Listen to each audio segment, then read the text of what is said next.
Thank Ayan. you. Kasing laki niya yung brillantes na tattoo ko. Ay! Pinantayan ni Daddy. Ay, pinantay. Actually, ano ba? Dami magandang nangyayari sa buhay ko ngayon na napapasabi talaga akong thank you, Lord. Thank you. Pwede mo paano, syempre, true Filipino fashion. Yes! Look at the red! Wait, nasa gilid. Pakigitna. Yes! Thank Ayan. you. Kasing laki niya yung brillantes na tattoo ko.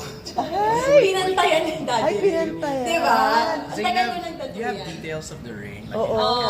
Sa details po, ayoko naman alamin. Basta kung ano yung binigay sa akin, thankful na ako. And alam ko lang, hindi siya basta-basta. Ayan lang yung alam Actually, ko. parang nakakabulag Yes, Clarity actually, yan. Ipa-judge mo kay Madam. Parang kaya lumalaban sa diamante ni Madam. Alam mo nga ako kanina. Ay! Nakita ko ng malapitan. Yes, it's a blessing talaga. Pero Naalala hindi ko- siya heirloom. Platinum siya.